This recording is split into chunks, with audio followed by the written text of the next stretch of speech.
Today we have with us Professor Sonia Livingstone, and she will be talking about parenting for a digital future, how hopes and fears about technology shape children's lives.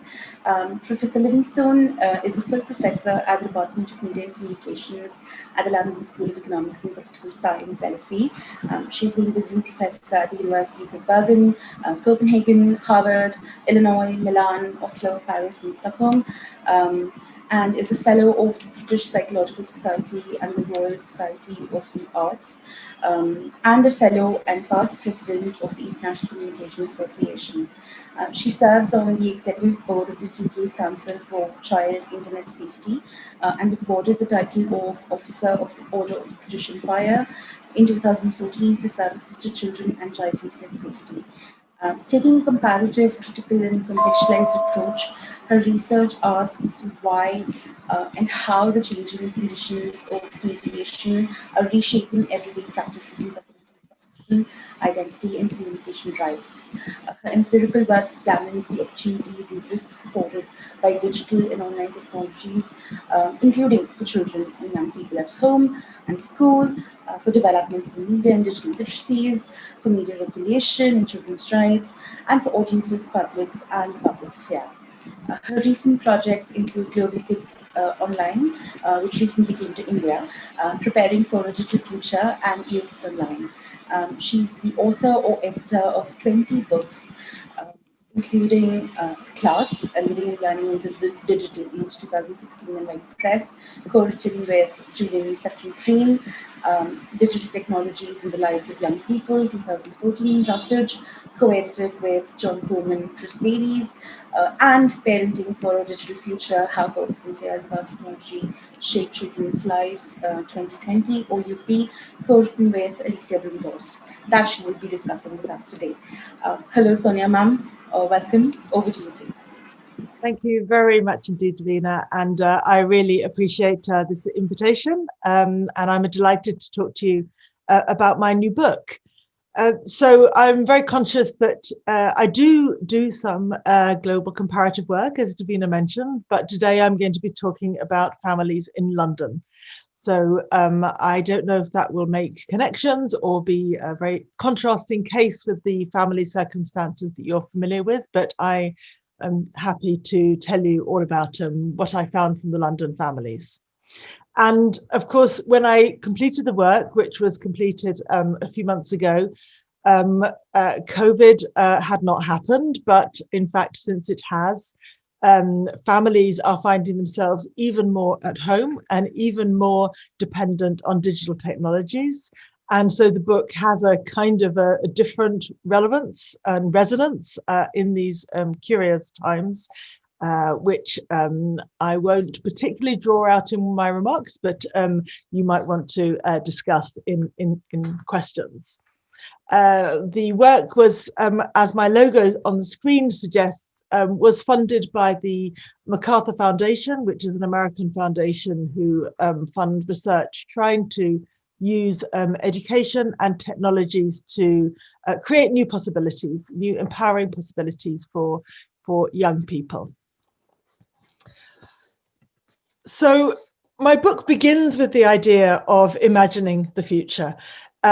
Because the more I've done research over the years with children and young people around technologies, the more I have noticed how little attention their parents get, which is why I wrote about parents, and what an impossible task they have. Parents have to bring up their children for the year 2030 or 2040, and we have no idea what that will be like or how to advise parents. My co-author on the book is Alicia Blum-Ross, and she and I together interviewed around 70 parents in London, and we asked them to look back at their childhood and then forward to their children's adulthood as a way to kind of understand their parenting and the timeline of their parenting. So in one family, we met Mia Ely, who was only 8 and was already called a digital leader at her school. And she was very excited at the prospect of learning something special at Bluebell Primary School's Code Club. Her mothers, Rachel and Erin, were determined that Mia's gender would not channel her down what they called the bystander route. They wanted her to be the person who does things, who makes things, who's active. Rachel worked part-time as an artist and a gardener, which is a creative thing to do, but makes very little money.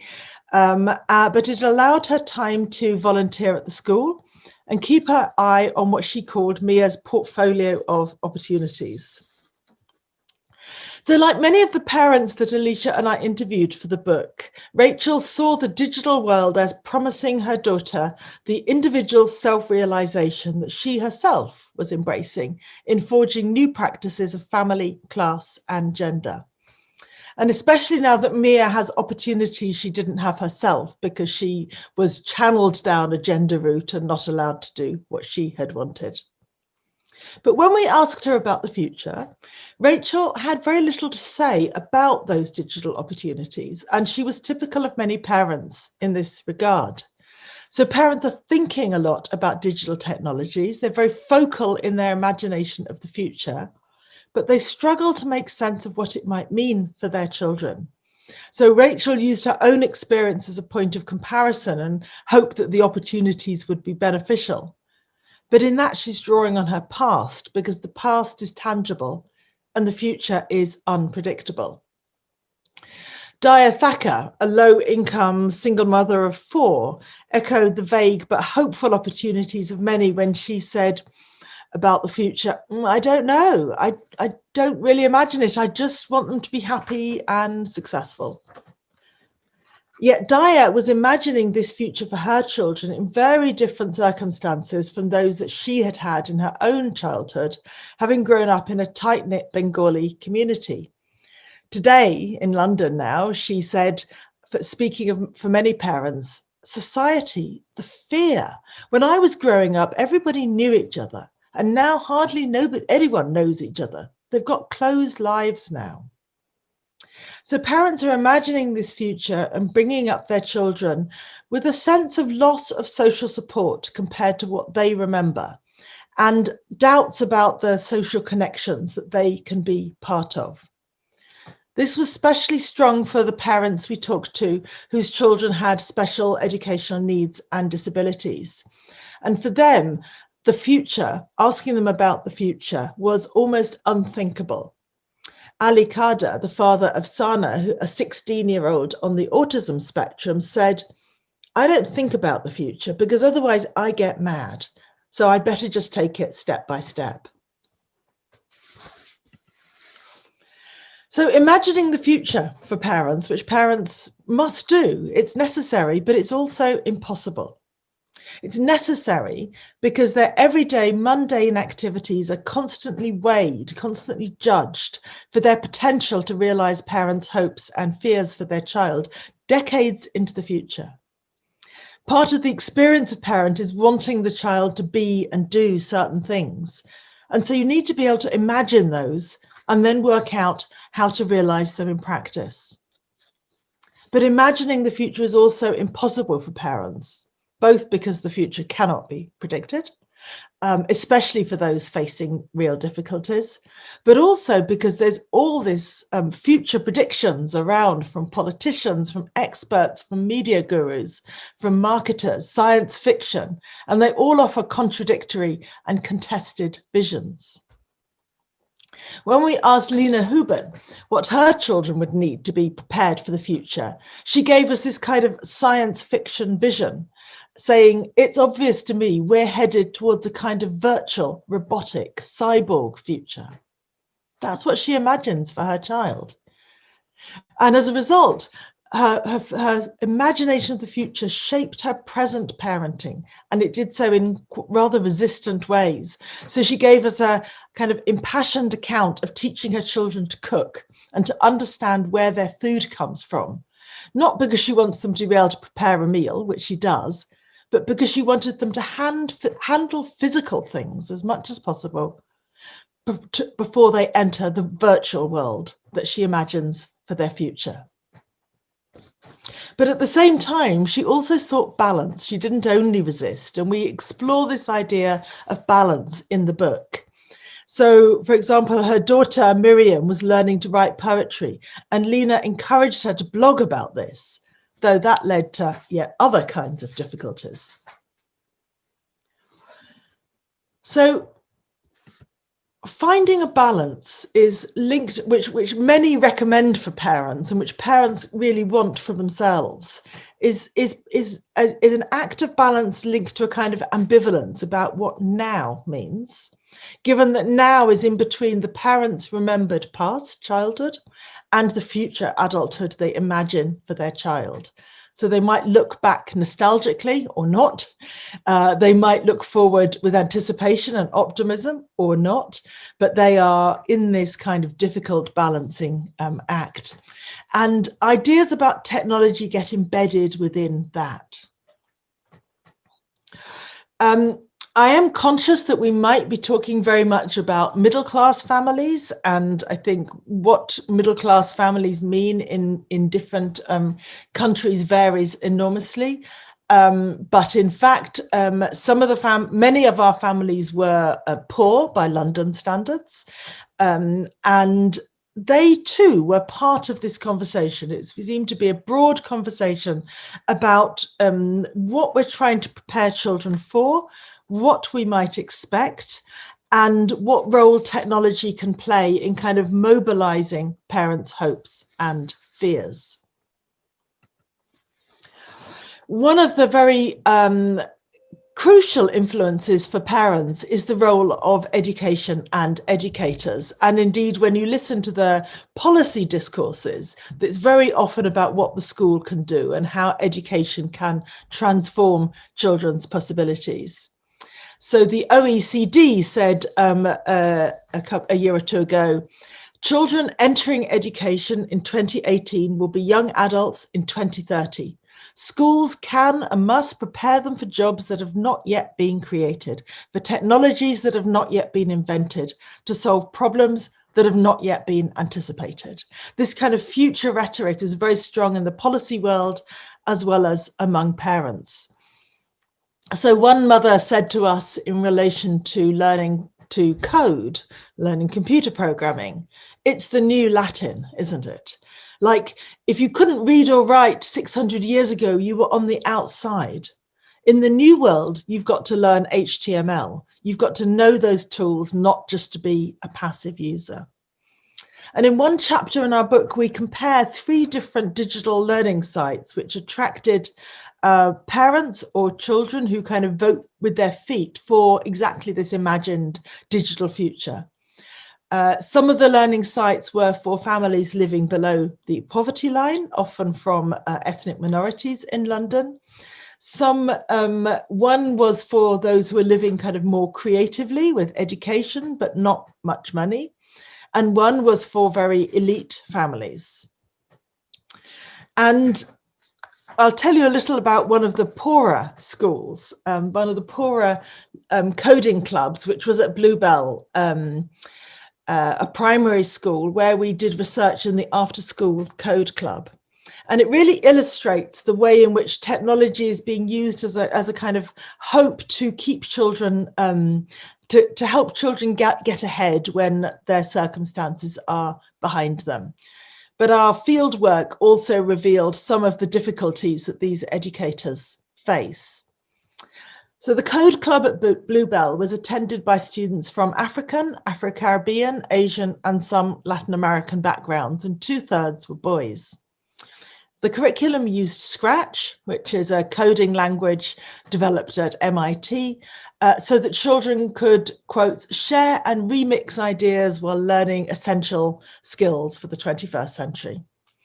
Alicia went to this club and she wrote in her field notes the sense of excitement when the tasks were completed and the children calling out to her or to the facilitator, look, come and see, when they've got their rocket to get to the moon or their sun to turn into crazy colors, whatever bit of coding they had done. But it was interesting to us that this coding work was very individual, because Scratch has been built as a collaborative program, a collaborative platform for sharing learning. But because of the problems of privacy and child protection, the school had blocked the social network functionality of Scratch. And so at the coding club, the students all sat separately in front of their separate device and didn't really collaborate with each other or didn't ask each other for advice. So it became this very kind of individual thing. And it also, the school also struggled to make a connection between learning in the classroom and learning at home. So, for example, and we were very attuned to this because of the connected learning program that we were part of. So, for example, the facilitator, Beth, was not aware that one young boy, 9-year-old Braden Daytong in her class, was really supported at home by his mother, Samantha, and his father, Olu. And we didn't know that either from the school until we went home. So Samantha was very excited that Braden was in the code club and hoped it was going to open up a whole career for him. She said, Braden's always said he wants a job working with computers. And I said, it will be helpful if you knew exactly how computers work. So she tried from the home to support his learning in the code club at school. But she never saw any of the work he did at school because the school wouldn't let the students use the public-facing part of Scratch, which would allow his work to be visible. And nor could she really understand from what her son said when he came home what it was exactly that he was doing. And of course, she couldn't afford or understand how to get Scratch at home, so she couldn't really see the technology. So she was kind of part of it and yet also somehow excluded from it, willing to help, but struggling to help. The facilitator, Beth, at school, did notice that Braden was at least interested. And she saw that when she brought out the Makey Makey kit, it was Braden who got the principle of circuitry. But she had no time to learn what Braden was doing at home or to build on what he was doing at home at school, because everyone was so rushed in the morning or the afternoon when the parents came to collect their children from school. And quite a lot of the parents didn't speak very good English and the teacher had no time. So there were good intentions, but the connections were not very successful. And as a result, the students signed themselves up for the coding club with the parents not really understanding what was happening or mystified about the idea of coding. And as a result of that, some students became quickly disengaged over the course, perhaps because they couldn't practice their skills at home or they couldn't share what they were learning with their parents. So even though it was located, this was a low-income school and neighbourhood, Bluebell still did quite well at reaching the parents with the higher cultural capital, the kind of better off parents, and less well at reaching the poorer parents and the parents who lacked the language or technological skills or just the time to engage. And we were left wondering how the parents could have been more included. What could the school have done? What could the code club have done, given that it was volunteer run? Nobody really had any time. But is there a way to make these initiatives more inclusive, given the hopes that are placed on them both by home and by school and by policymakers? For parents, we saw in the Code Club, but in lots of other cases, how the technologies are thought of as offering a kind of fresh start, a workaround to escape the traditional inequalities that parents face. And that's what they talked about when they told us why they had invested so much in the technologies at home. And often parents were buying technology at home that they couldn't afford. Or that they couldn't afford to maintain, but they would invest in it disproportionately because they had such hopes of what it could deliver. So this kind of brings me to the question that gets me up in the morning and that we think about so often throughout the book, which is why when parents are facing so many struggles about the future, about the present, about their resources, why are they so keen to talk about technology? Why does technology seem such a kind of salient part of their parenting and of their children's future? And this was evident to me from the moment when we first knocked on the door to do our interviews, that parents were kind of already talking. They were already keen to tell us about the technology. And yet, as the fieldwork progressed, it became evident to us all the other things they were struggling with in a way that perhaps, we should have talked to them about more. So why is the digital so salient? So one reason is kind of mundane and obvious. It's what Lena Huben, one of the mothers, called the tsunami of digital stuff in the home. And as a researcher going into family homes, often quite small, quite crowded, but the technology is kind of underfoot and you might trip over the wires and you kind of have to be careful where you sit. And that very volume and diversity of stuff necessitates a whole series of decisions for parents. And all of those decisions for parents are, in one sense, about the technology. What should we get? What should we have? Does this need updating? Is this broken? What do we do? But it's also decisions about their child. How should we be spending our time? What should we be spending our money on?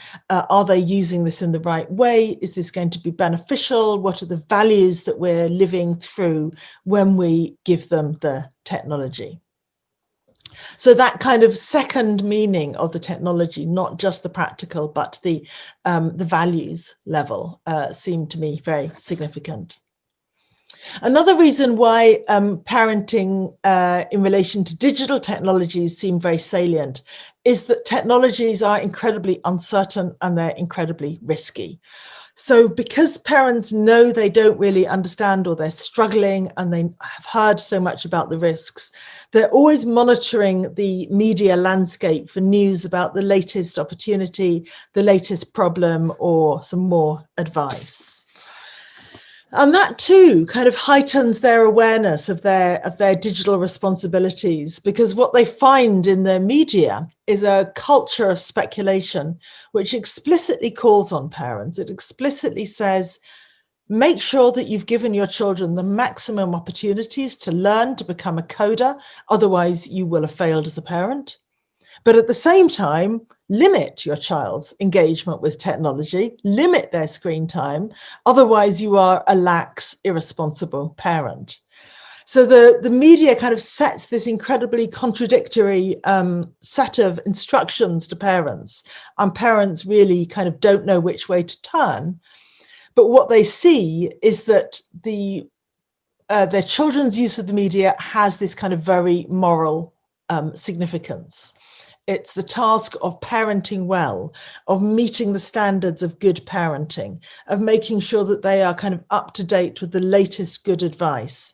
And certainly in Britain, you can tell me about India, but there is a ton of experts, self-help groups, apps, tools, etc. for digital parenting, which, in many ways is really helpful, but also adds to the burden for parents, adds to the complexity of the landscape they have to kind of manage, and in some ways commodifies parenting. It puts a price on parenting because these books and advice and tools are often expensive.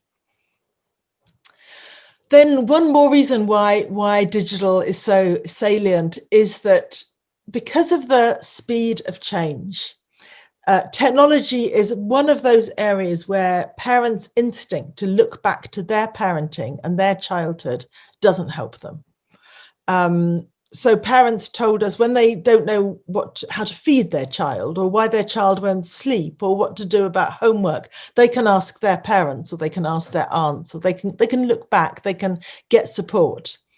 But when their question is, how old can a child have a phone, or is it okay for my 3-year-old to watch YouTube? Or nobody knows the answer, and there is no one right answer that they can find. Like, you know, should my child eat vegetables? Yes. So, you know, all of those questions about what to do, when to do it, how to do it are incredibly difficult for parents. And so technology tests them. In relation to technology, parents feel at the very edge of their expertise, and their trusted circle of support fails them. And at the same time, they are acutely aware that these everyday decisions have consequences for their child's future. So the way we came to see it is thinking that the digital has become the terrain on which parents act, on which parents do their parenting. Habiba Bakili, who's a low-income single mother, said to us, "I want my children to have their own future. I want them to decide. My daughter, she says she wants to be a doctor. My son said he wants to be a teacher. That's their hope. My task is to help them make their goal. So what do I do?" She says, "I want better children, so I need better students to give them that better chance for the future." And to do this, she has very little money. She has very little understanding of or resources in London, in her London neighborhood. So she invests in the technology. She gets the computer that she hopes will give them the chance to study, to choose from themselves, and to realize their dreams. And that's exactly what she wants to do, because that's what she didn't have when she started out. She didn't have that freedom. She didn't have that choice. And she really wants to offer it to her child. Another mother, Ariam, said, "I recognize how important technology is now, you know, more than ever. I believe in human progress and how far we've come. And, you know, I came here from Eritrea for a better life, and I'm absolutely intent to make the most of it. I think life has changed for the best." So Ariam was another parent who kind of focused on the technology for what it symbolizes, for what she migrated to London for, and for what a better life looks like as she sees it. So this is her way of kind of enrolling her child in that life. And that raises a fourth reason why the digital is the terrain on which parents act, and perhaps the most significant.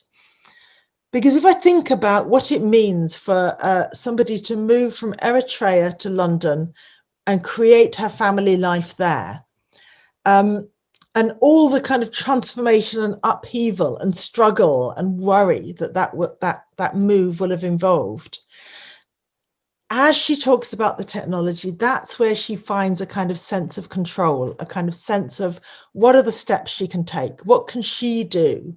So she's talking about the technology, but it has this kind of huge emotional significance for her. And it's a kind of safe way of talking, isn't it? It's safer for this young mother to talk about getting the technology and which broadband and getting her child to the right educational websites. That's all safer than talking about being a migrant, learning the language, feeling part of a culture or alienated from a culture or rejected by that culture. So in a way, talking about the technology is the legitimate and safe way of talking about the transformations she's made and the hopes that she has for her culture. And we saw that for so many families. If I think of the families whose children have special educational needs, again, what a difficult conversation, difficult to talk with their child's teachers, difficult to talk with other parents whose children are just fine. So easier to talk about how they love the technology, how you hope that their facility with technology will provide them with a career path, a direction, because otherwise the society really offers these children nothing. And they have no other path that they can take. But technology seems to offer a way, and it creates a solidarity among parents. So everyone can talk about how much screen time is too much or what's the right age for a mobile phone. And it creates a kind of solidarity, a kind of equality, even though people's circumstances are so very different. So that's our argument, really, that the digital is salient because it mobilizes and symbolizes parents' hopes and fears for their child, and because it acts as a kind of lightning rod for their deeper problems, and because it seems to offer a kind of solution, or at least a workaround, to the challenges that parents face, whether those are about migration, social mobility, economic insecurity, family tensions, disability, whatever they might be. So we end the book by saying, we really wanted to listen to parents. And we wanted to listen to parents because so often they are spoken for, but not listened to. So often they are they're regarded as hard to reach. So a lot of the NGOs and policy organizations that work with children or work with young people don't really have a way of approaching parents. And we saw that very vividly in the Code Club at Bluebell, where the parents are assumed to be important. Of course, they have to bring their child there. They have to maybe pay the fee. They have to collect their child at the right time. The parents are taken for granted as important, but that doesn't mean anyone wants to talk to them or listen to them or understand why it is that they have made this investment and built the Code Club, whatever it is, into their kind of busy day. And we wanted to hear what parents had to say. And so we end by taking back what parents said to us to offer recommendations to the agencies that shape parents' lives, whether that's educators, government, industry who creates all these digital technologies, and welfare organizations, mass media, a whole host of organizations that kind of assume parents' role, are happy to assign parents responsibilities, but don't very often act directly with them. And so we tried to represent parents to those agencies with the power to make a difference for them, and say to those agencies what every social scientist knows, which is that whatever we do in society in terms of our social policy, parents remain a really huge influence on our children's life chances. And so giving them a voice and giving them a kind of a space to be heard around the technologies seems a valuable thing to do. And so that's how we end. And that's how I shall end too. And thank you so much for your attention.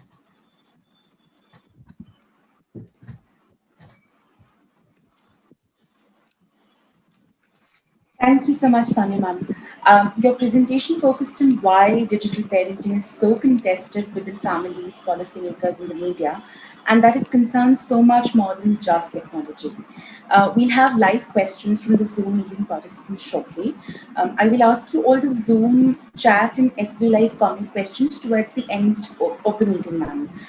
I request participants to raise their hands and I will announce your names in order.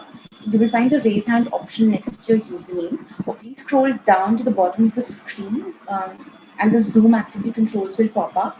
You can click on participants and you will find the raise hand icon there below the participants' usernames. If you can't raise your hand for some reason, please let me know that you would like to ask a question via personal message here on Zoom chat. Kindly turn on your microphone and or video depending on your connection when it is your turn to ask. And try and please keep your questions as brief as possible so we can have maximum interaction with the speaker. We will start taking questions starting now for the next 10 minutes only to manage time better. So get your questions in as soon as possible. Right, so we already have a long list of questions, Sonia ma'am. And I'm going to start with putting those names in chat. So the first question is by a new Facebook friend I made, Olia. Yes, and she's from Indonesia. So Olia is live online. Could you please ask your question? All right. Thank you very much for the opportunity. And thank you, my new Facebook friend, Devina. Hello. Hi, Sonia. I'm Aulia from Indonesia. I have one short and simple question. In your research about digital parenting, did you came across that esport has been promoted as future opportunities for children? Because obviously the esport industry or gaming industry in general is multi-billion-dollar industry, and it also being constantly promoted as the new opportunity or job prospects in the future for the children. So did your research come across this issue as well in terms of esport, or you just exclusively researching the coding and other technological internet technology? Thank you very much, Sonia. Thank you very much, Alia.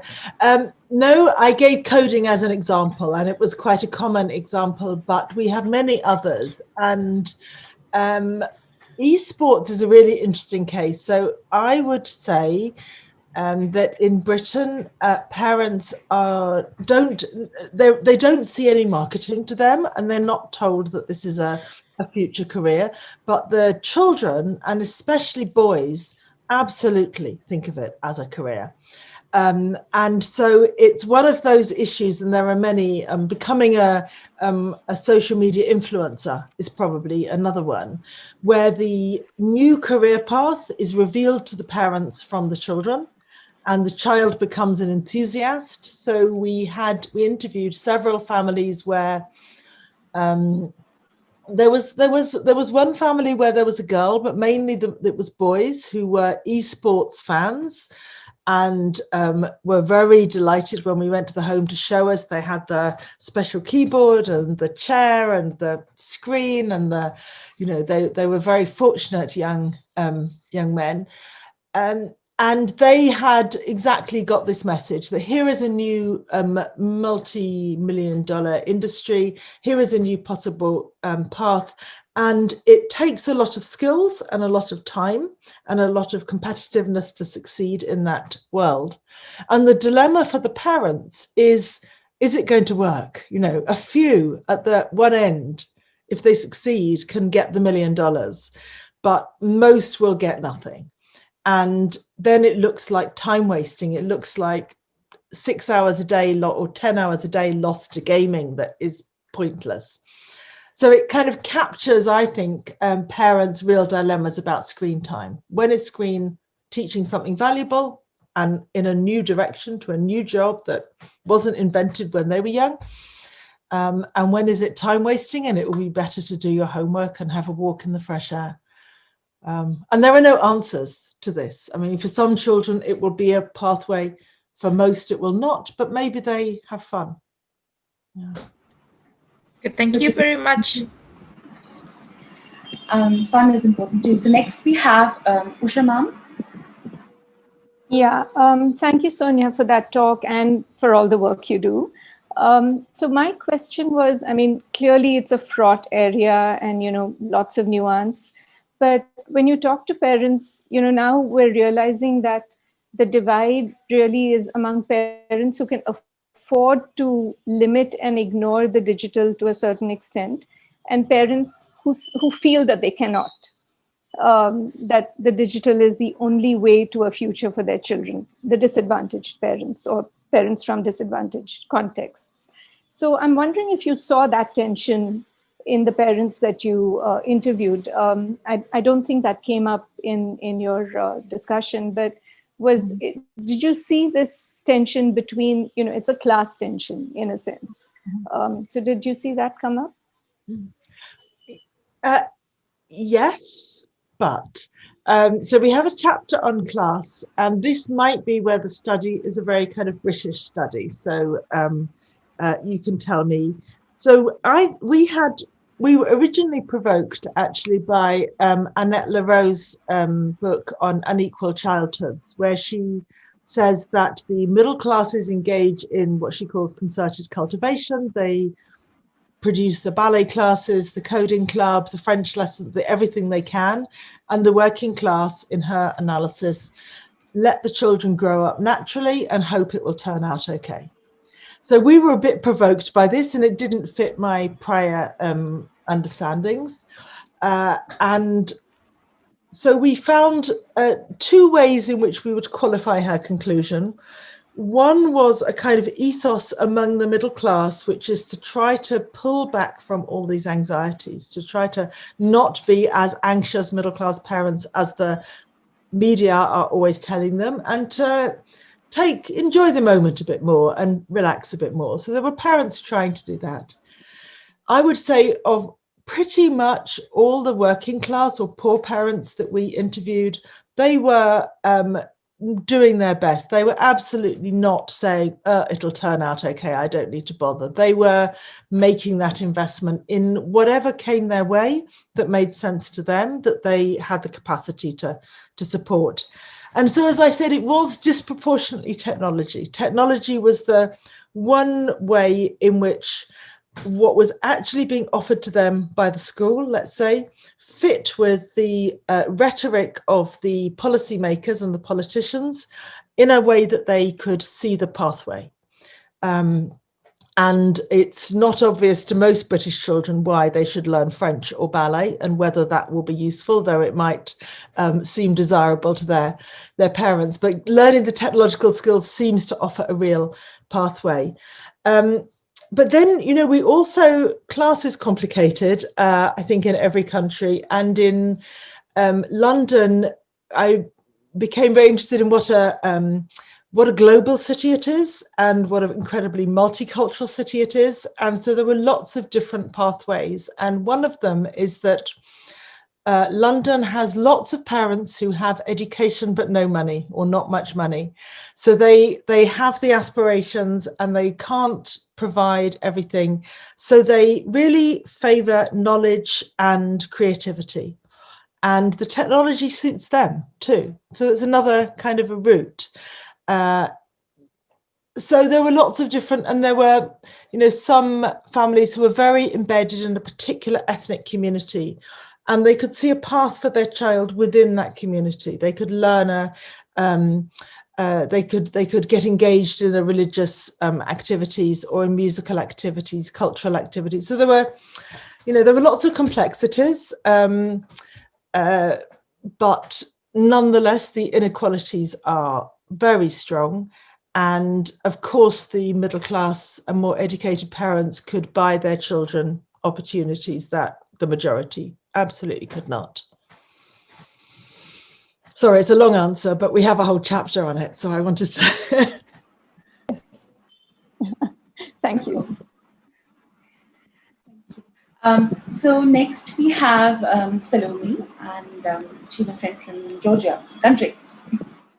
Okay. Hello. Thank you so much, Professor Livingstone, for this amazing presentation and, you know, the inspirations that you gave and give all of us who are interested in media education. The topic you are talking about today, and not only today, is very familiar to me because I just graduated from University of Southern Indiana, and I wrote my thesis on the role of the smartphones in family communication, especially parent-child communication. To me, as a technology or media researcher, it's very interesting to talk about collaboration between different generations. And typically, parents and children comes from different generations. And the question I always ask is not only from child's perspective or young generation's perspective, but it's coming from adult perspective. This case, my question is what you can tell about, so what children and young adults can teach their parents about technology use and just technology in general. That's a fantastic question, Salome. Thank you. So the first thing I would say is I think technology is almost unique in this regard. There are, for most of human history and in most cultures, parents know more than the child about whatever it is. And especially they know more about the world that the child is going to enter, the adult world. And this is a very interesting point in history because the parents know less about that world the children are going to enter. and the children often know something they can teach their parents. So it creates some very interesting family dynamics, as you suggest, and it really challenges the traditional assumptions of authority that many parents assume. What can they teach them? I think they can teach them two things. One is about the nature of childhood, and the other is about the nature of the media. So the nature of the media is kind of more straightforward. The children often use technologies in ways their parents don't, or with greater depth, or they are first in using the latest app or coding.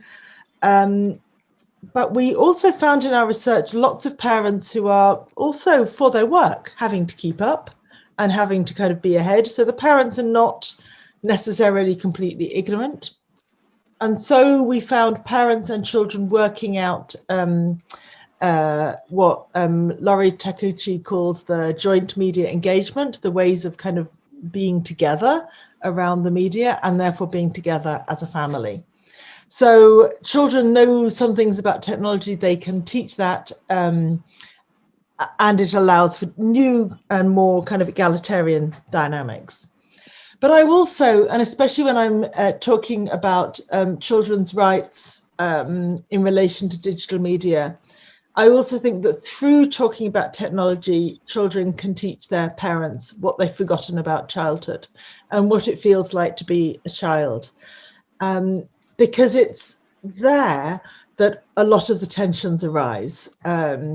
Parents devaluing children's media activities, parents interrupting or restricting or limiting or judging children's media activities because their adult eyes tell them it's bad. But you talk to the child and they can have such a different interpretation or such a different emotional resonance. They can be afraid of something the adult doesn't see as scary. They can be calm and find funny something that the adult sees as scary. And until the parent really listens to the child, which parents can find quite hard to do, they don't understand what their child is experiencing. So two good reasons for parents to listen to children more than ever before. Thank you. Thank you. So next we have Amulya. She's a PhD student at the department. Hello, ma'am. Thank you so much for speaking with us. My work also looks at parenting, feminist parenting to be precise. So my first question, I have two. If there's time, I'll ask you the other question as well. But the first one is Indians, and it might be a gross generalization, but Indians, especially South Indian middle-class parents, are crazy about education, about the future of their children. And most of them want their children to become either engineers or doctors. So online platforms like Vedantu, Baiju, they are edutech giants, have now started programs on coding for children because there's such a huge market for it. There have also been multiple tweets in recent times about how they're selling a dream to already pressed for money middle classes, right? So I see a very interesting intersection between class and gender. In general, girls are discouraged from taking up such subjects, so to speak, coding, etc. But because, but also I see an interesting correlation between this and the post-feminist sensibility that girls can do anything, right? So there's the burden to be an achiever, to perform, that ties in very interestingly with this whole concept that girls can do anything, girls can also code. Comments on that. I have a second question, if Devina allows, and if you are okay with it. Let me answer this one first, because you already threw in lots of concepts and made my head hurt. So great question. And thank you, Amelia. I think to address your question fairly, we should step back a little bit from parenting and digital media and think about everything else that has happened in the, let's say, in the 25 or 35 years since the parents were children to when the parents are now parents. Because so many other things have happened. And one of the things that has happened is a kind of, in a way, a normalization of feminism, but also a backlash. And another thing that has happened differently in different countries, but more people have, I think the middle class has expanded. And so more people can have aspirations to something better than they were brought up with. Let's take those. And maybe the third thing that's happened is what in the book I use Ulrich Beck's thesis of risk, society and individualization. So the third thing that's happened perhaps is a move towards increased individualization, where people do believe that they are their own project of the self, and they can set their own kinds of expectations that pull them away from gendered assumptions, class assumptions, and so on.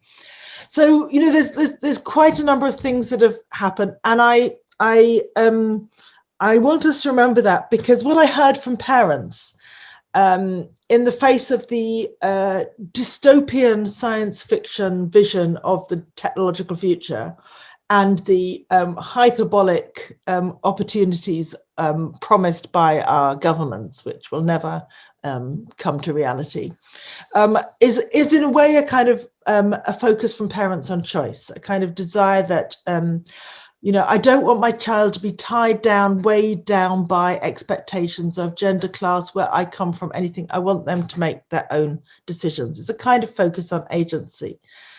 And we can give it a very neoliberal reading, and we can read it as kind of naive, given all the social reproduction and gender reproduction, feminist backlash and so on that we know is there. But at the same time, I completely understand it, because they have lived very viscerally through several decades of change in which that is the promise. And to them, I understand it can be a good promise compared with where they came from.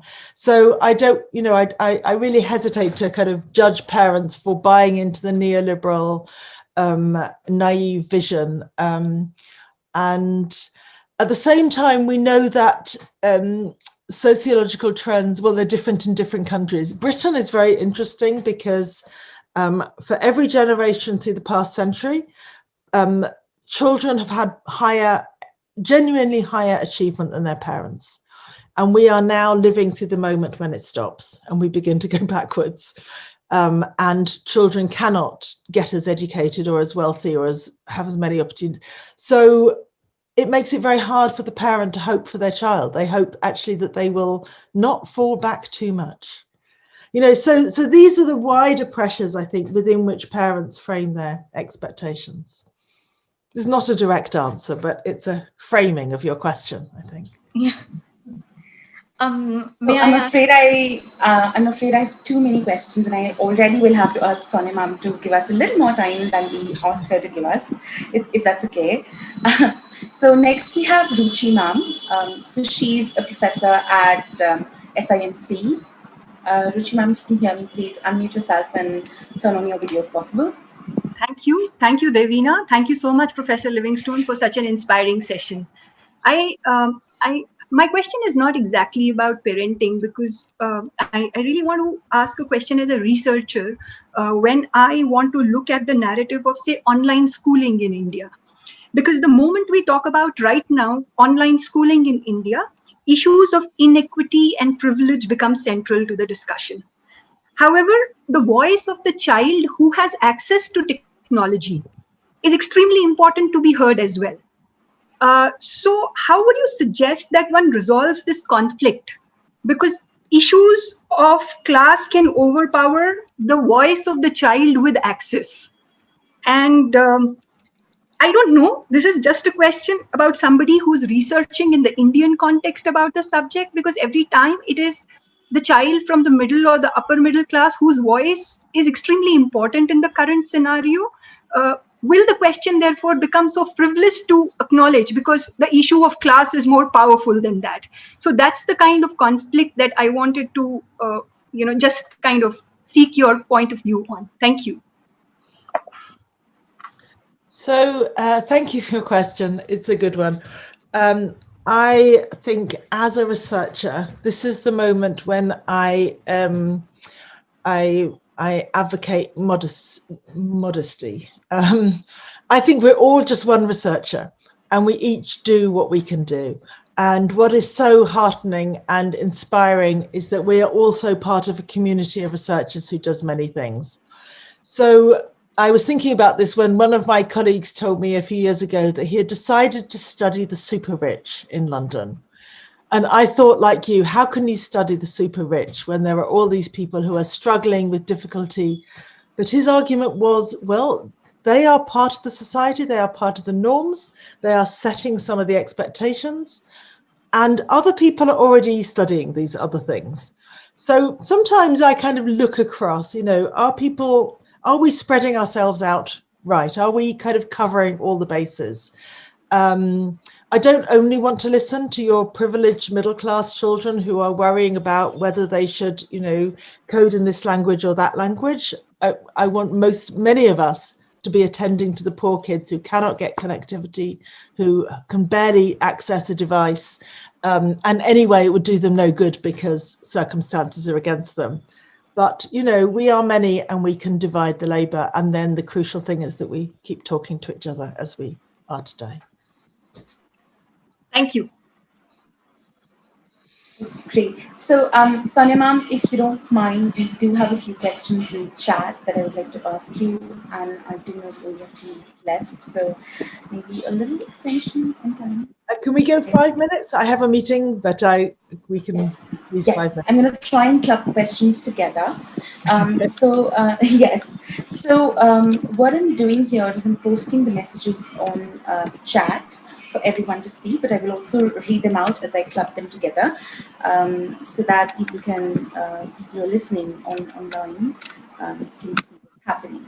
So we have 2 PhD students, Akriti and Nishant from IGNU and Jamia Millia Islamia respectively, who are asking about how active engagement between parents and children is important. And does that correlate with the idea of digital parenting? And how much agency should we be giving children to participate in online media? That's Akriti's question. And Nishant is sort of asking about digital divides and literacies in third world countries. So, drawing on your experience of comparative work that you've done, if you could comment on these 2 questions. And I have one more question, which I will ask you later. Right, okay, thank you. So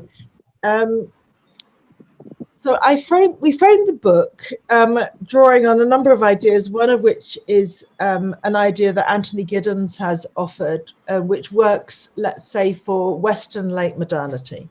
I don't offer this as a global idea at all.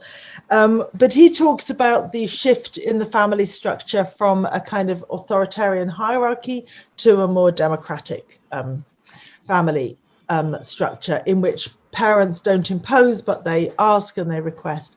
And I found it very helpful to link that idea of a kind of historical shift in the structure and power within a family. I can kind of map that onto the work at a much more individual level in relation to parental mediation. So those of you who know the psychology of parental mediation will know that there's been a real shift in arguing that parents should make rules, should pose restrictions, should kind of limit their children's screen media, whatever, to one that says they should do more, help their children to evaluate what they see, to make informed choices, to talk with their children about. So there's an interesting kind of parallel between our kind of macro social theory of historical change of the family and our psychological account of what actually works in helping children develop media literacy and get the best from the media and avoid the risks. So it's a good thing that they point in the same direction. And in the last few years, I've been very much working on children's rights, where the voice of the child is absolutely critical and should be heard, must be heard. All our countries have signed up to the Convention on the Rights of the Child. But I have to say, listening to the parents in my fieldwork, this is very time consuming. It was much easier in a way when you could just tell the children what to do and then take away the device if they did it wrong. Now parents feel themselves in an endless round of negotiation. and they are worn out by this endless negotiation. So I think we are all in favour of it. We want the children to be active, to make their own decisions, to be empowered, parents to give reasons, not just to hit, but it's time consuming. And I think we haven't worked out exactly what family life should look like in this kind of more democratic model. And I will link that thought to Nishant's question. And in a way, I would love to, I wish we were meeting face to face and I could put the questions back to you. Because in the Global Kids Online research that I do, I work with partners in different countries. So I have to rely on what partners tell me. And what they tell me in many low and low income countries is that parents are still, and the vision of the family is much more still in that more restrictive, authoritarian kind of hierarchical mode. And that's, so it's not just that there is, as it were, the difficulties of access and the poverty that makes many people not get access, but there are very kind of authoritarian ideas around girls, which mean girls have much worse access than boys. Or very kind of authoritarian ideas about what the tech could be used for. So, okay, you might get a little access for education, but not for fun, not for games, not for... So, you know, there is a way of putting these ideas together, but I don't want to do anything glib. So I'll just kind of open that up as I think, an interesting area for future research. And very quickly, we have Johnny Mam, who is an associate professor at Amity University, who was asking that when she was studying this, she found gaps between what children and parents share and what they actually do. And has that happened with you as well? And what is your suggestion in cases like these? Like, how do you go about this? So is this a gap between what the parents and children say they do about their parenting and what they actually do? Yeah. Yes. So I'll take that as a methodological question. In our work, we tried to triangulate three kinds of method. One was interviews, and the interviews we did with the parent, with the child, and sometimes both together. And then we tried to combine that with observation. And the observation is more subtle, but if you ask the parent and they say, oh yes, we have lots of rules and we're terribly sensible, and the child rolls their eyes, you know, you don't kind of write down child rolls eyes at parents, you know, telling you what they think you want to hear, but you notice, and there's lots of that, or you know, we would try in our observation to ask if we could see where is the computer, or how does the child use the phone, or where does everyone eat, whatever it is, just to kind of get a sense of where you can place your reliance on what you're told and where you have reason for skepticism or to see an alternative. And then our third method was a national survey. And in the national survey, of course, we rely on what parents say in the survey, but we have a much broader picture of where we can kind of see the patterns in the kinds of things that are said, and also some of the, if you like, some of the inconsistencies of what's said, because different questions produce different answers. So I don't think we can ever know the complete and utter truth of family life. But I think multiple methods help us get closer to a story. And then what can we do? We take the story back to the parents and, you know, round we go. We debate it with colleagues. They throw up critical questions. We try to come to something that is a sufficient truth to move forward with. Thank you so much, Sonia Ma'am. I'm so sorry that this went over time, but we did finish a little before your meeting, I hope. Thank you so much. I really appreciate all your questions. They were wonderful questions. So thank you to everybody for your attention and your interest. I was so sure I was not going to be able to squeeze my own question in because I already have so many questions. You've asked me questions before. Yeah. Thank you so much, Sonia Ma'am. Thank you so much, everyone, for joining us. That's all for today. I'll see you next time around.